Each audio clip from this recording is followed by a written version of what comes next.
आप देख रहे हैं नेशन लाइव। मैं हूं आपके साथ काजल चौधरी। नेशन लाइव की ड्राइव नो योर स्कूल को आगे बढ़ाते हुए अभी हम मौजूद हैं एलआर मेमोरियल कॉन्वेंट स्कूल में। यहाँ शिक्षा पर चर्चा के लिए हमारे साथ स्कूल के चेयरमैन बने हुए हैं मिस्टर सत्यवीर सिंह मावी। आइए इनसे बात करते जानते हैं इनके क्या विचार है शिक्षा पर।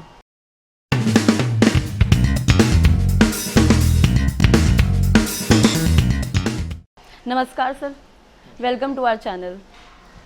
सर, क्योंकि हम शिक्षा पर चर्चा करें तो मेरा शुरुआती सवाल आपसे रहेगा कि आपके स्कूल के बारे में जानना चाहूँगी कि जब स्कूल की स्थापना हुई थी तो क्या मन में लक्ष्य लेकर चले थे? देखिए, हमने जब ये यहाँ स्कूल स्थापित किया था तो हमारा मेन उद्देश्य था कि यहाँ गरीब बच्चों के परिवारों को, यहाँ मजदूर तबके के लोग रहते हैं, गरीब गांव के लोग रहते हैं। हमारा उद्देश्य था कि इन ऐसे बच्चों को हम आधुनिक शिक्षा प्रदान करें, जो यहाँ ऐसा उपलब्ध होना बड़ा मुश्किल था, क्योंकि यहाँ से बच्चे मॉडर्न एजुकेशन के लिए यमुना विहार, तिमारपुर या अदर प्लेसेस में जाते थे। जो लोग संभ्रांत थे, जो लोग इस लायक थे, वो अपने बच्चों को वहाँ भेज पाते थे। बाकी मजदूर तबके के लोग, मजदूर वर्ग के लोग, गरीब ग्रामीण लोग, वो अपने बच्चों को प्राइवेट स्कूल में पढ़ाने का ख्वाब ही देखकर रह जाते थे। इसलिए उसको साकार करने के लिए हमने इस स्कूल की स्थापना की। जी, तो सर मैं आपसे जानना चाहूँगी कि आपको कब लगा कि आपको शिक्षा के क्षेत्र में आना चाहिए और इसमें काम करना चाहिए? देखिए, जहाँ तक मेरा सवाल है कि मैं शिक्षा के क्षेत्र में लगभग 40 वर्षों से काम कर रहा हूँ। मैं नई युवा पीढ़ी को, जो मेरे युवा वर्ग था, जो एम्प्लॉयमेंट नहीं मिल रहा था, जिनको पढ़े लिखे थे, जिनके पास कुछ थोड़े बहुत भी संसाधन थे, उनको मैंने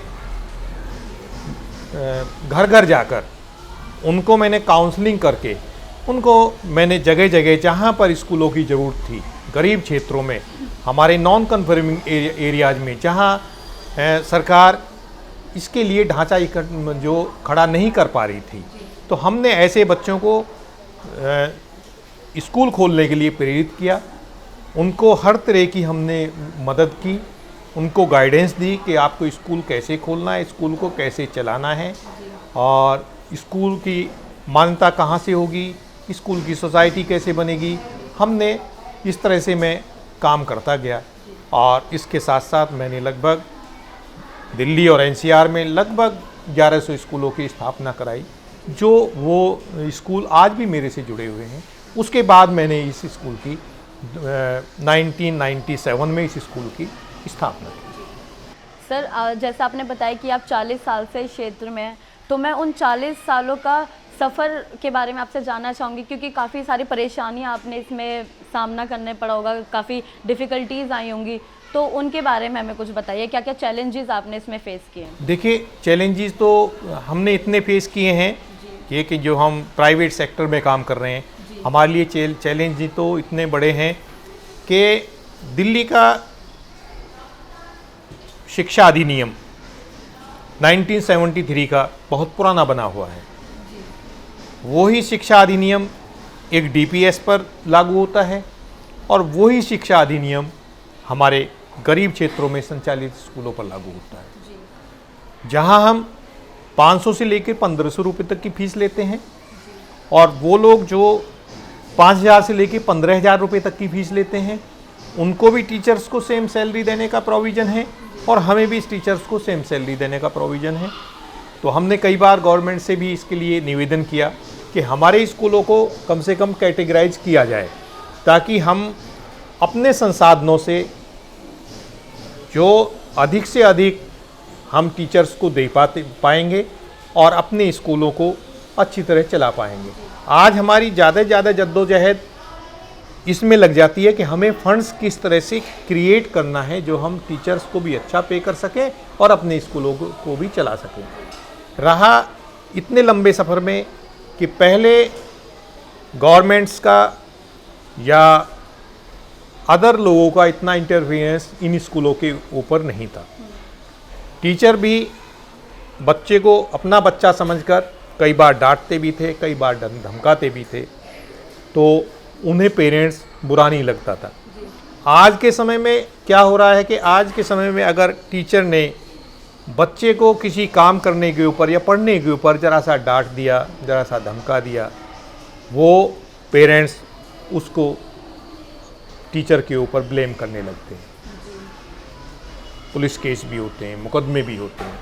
तो यहाँ अब हमारी जो नई युवा पीढ़ी है, जो नए हमारे जो किशोर हैं, जो बच्चे हैं, वो ना तो टीचर का आदर करते हैं, जब तक गुरु का आदर नहीं होगा, जब तक आगे चरित्र निर्माण नहीं होगा, तो और पेरेंट्स भी उसको बढ़ावा दे रहे हैं। इसलिए बार बार हम पेरेंट्स की भी काउंसलिंग करते हैं, बच्चों की भी काउंसलिंग करते हैं, लेकिन बहुत कम इसमें सुधार होने के चांस हमें मिल रहे हैं, क्योंकि गवर्नमेंट कई बार इस तरह के बयान जारी कर देती है जिससे कि वो पेरेंट्स को अपने फेवर में लगता है कि भाई गवर्नमेंट हमारी फेवर कर रही है, स्कूल वाले हमारे दुश्मन हैं या टीचर हमारे दुश्मन हैं।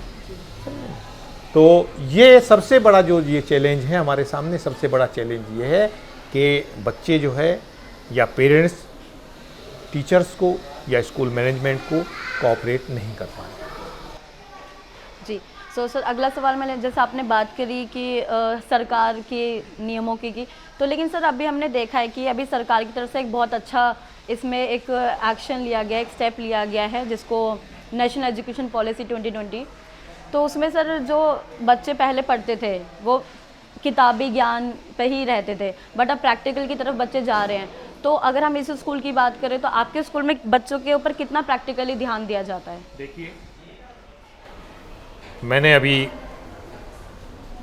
राष्ट्रीय शिक्षा नीति 2020 की अभी भी मैंने वर्कशॉप कराई थी। अच्छा। और उसमें मैंने कम से कम 200-250 स्कूल्स को एकत्रित किया था। जी। तो हम, क्योंकि अभी गवर्नमेंट ने यहाँ राष्ट्रीय शिक्षा नीति लागू नहीं की है दिल्ली में, लेकिन उसके साथ साथ हमने वो अनाउंस होते ही हमने उस पर यहाँ काम करना शुरू कर दिया है कि हम एक्टिविटी बेस पर ही अब बच्चों को अपने यहाँ पढ़ाई पर ध्यान दे रहे हैं, ताकि बच्चे जो है रटने पर ध्यान ना देकर, जो पहले से रटने की परिपाटी चली आ रही थी, तो जिसमें जो बच्चा रट लेता था वो भूल जाता, लेकिन उसमें फिर वो बौद्धिक विकास नहीं होता था उसका।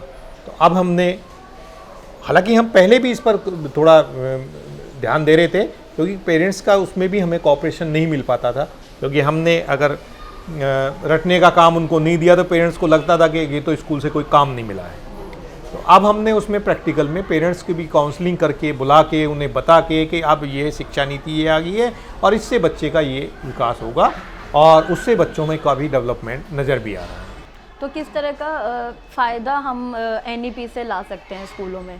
NEP से ये होगा कि जो बच्चे, देखिए आजकल सारी की सारी व्यवस्था जो कॉम्पिटिटिव एग्ज़ाम की हो गई है, हर जगह कोई बच्चा कहीं भी जाएगा अब बिना कंपटीशन के कुछ नहीं है। मार्क्स कितने ही ले आओ, मार्क्स की अब कोई वैल्यू नहीं रहेगी। तो पहले मार्क्स के ऊपर डिपेंड करता था।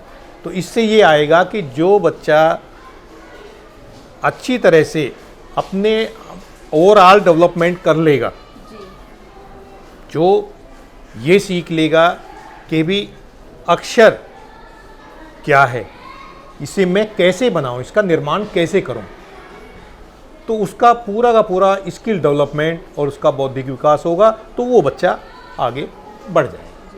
सर मैं स्कूल के बारे में जानना चाहूँगी कि स्कूल में ऐसे क्या क्या फैसिलिटीज़ हम कह सकते हैं, क्या क्या ऐसी चीज़ें आप उनको प्रोवाइड करते हैं बच्चों को, ताकि उनका एक मानसिक विकास हो सके अच्छे से? देखिए, हम बच्चों को जितने हमारे साधन, क्योंकि हमारा स्कूल अभी एलिमेंट्री तक है, तो हमारे यहाँ ग्राउंड भी सीमित है, लेकिन उसके लिए हम क्या करते हैं, अभी भी हम दिसंबर में एक प्रोग्राम बना रहे हैं हम बच्चों के खेल उत्सव करने का।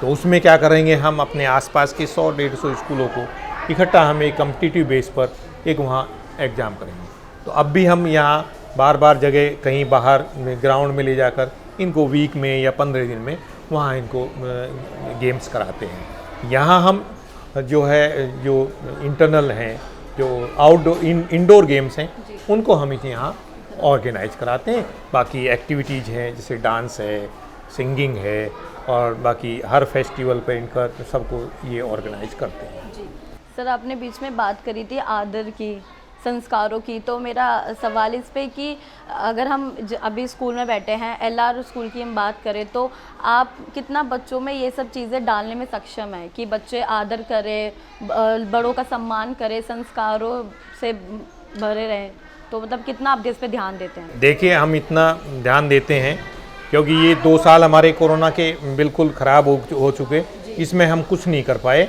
और उससे पहले भी हम बसंत पंचमी पर, जो माँ सरस्वती का दिन होता है, उस दिन हम यहाँ सब पेरेंट्स को बुलाते हैं और स्टेज पे बैठाकर